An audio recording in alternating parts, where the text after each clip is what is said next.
उज्जैन के महत्वपूर्ण समाचारों की प्रस्तुति करें।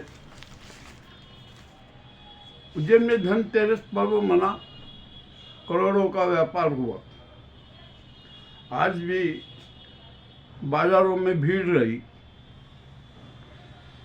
ठीक है, जो भी है, त्योहार तो की औपचारिकता का तो निर्वहन हो ही रहा है।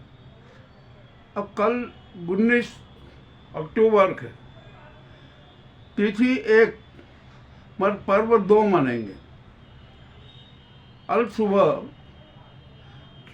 रूप चौदस मनाई जाएगी और महाकाल का जो दैनिक क्रम चलता है ना, कल से वो परिवर्तन होगा।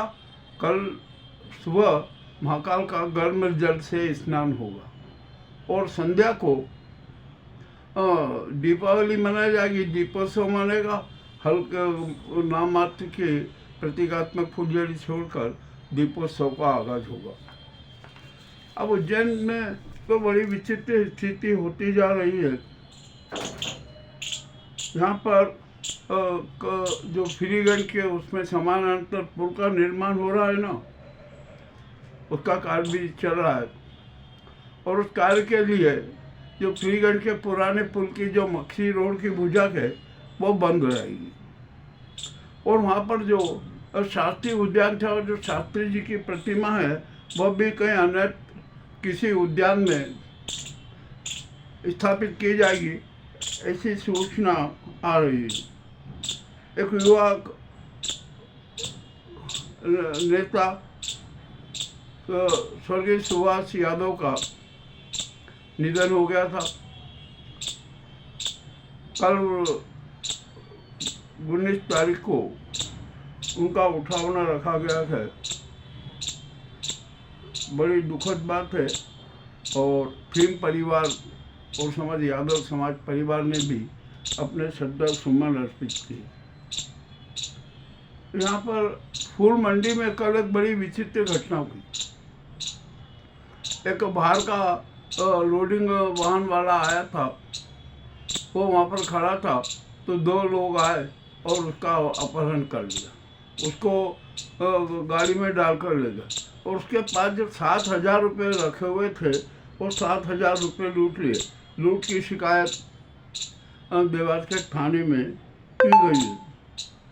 अब शहर में घाटों का निर्माण हो रहा है तो वहाँ पर जो निर्माण में जितने भी वृक्ष आएंगे ना उनको हटाए जाएंगे। भैया हटा तो दोगे, उनको अन्यत्र जगह स्थापित कर दो ना, इसमें क्या दिक्कत। तो ऐसा भी होना चाहिए। अब हरे भरे वृक्ष की हत्या नहीं होना चाहिए शहर में, यह बहुत ज़रूरी है। अब यहाँ पर धनतेरस पर वाहनों की खूब बिक्री हुई। 2000 से अधिक वाहन बिके। नकद में ज़्यादा व्यापार हुआ, फाइनेंस में कम। किंतु जो विद्युत उपकरण थे, जो विद्युत उपकरण है वे फाइनेंस पर बहुत अधिक बिके। धनतेरस है ना, बिकेंगे ही। चलो बिके, जो भी हुआ ना अच्छा ही हुआ। कुछ तो थोड़ी बहुत तो घर में रौनक रही। अब यहाँ पर बर्तन बाजार में कल अच्छी रौनक रही।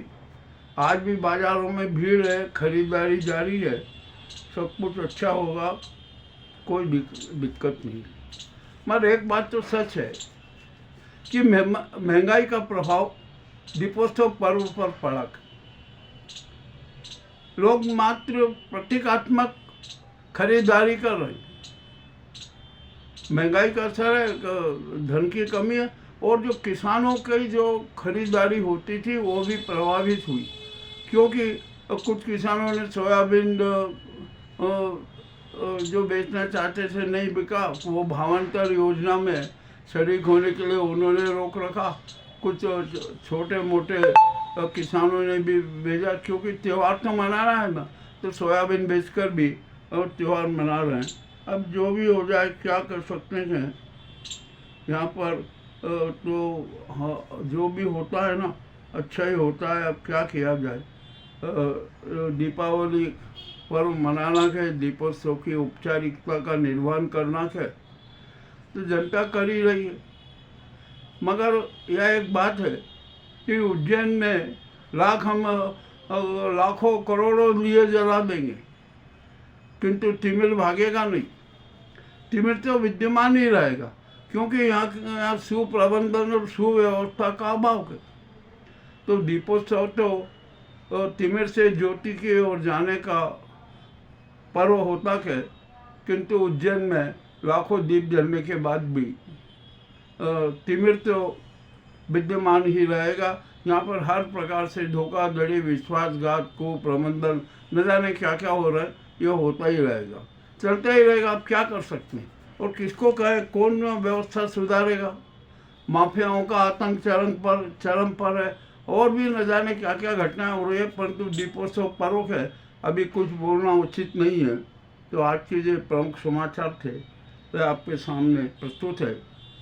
कल सुबह रूप चौदशी मनाएं, अपना रूप निखारें, अपने आत्मा का भी रूप निखारें, आत्मदर्शन करें, आत्मचिंतन करें सच्चे उपवास के साथ, और अपना सच भी जानें। और हम जो अपने आप से दूर हो गए हैं ना, हम उसके बिल्कुल नज़दीक चले जाएं और सन्मार्गी हो जाएं, सत्यप्रिय हो जाएं, लोक कल्याणी हो जाएं। यही हमें कल संकल्प लेना है और अपना आत्मदीप और विवेक दीप प्रज्वलित कर अपने जीवन यात्रा को सफल बनाना है, ज्योतिर्मय बनाना है।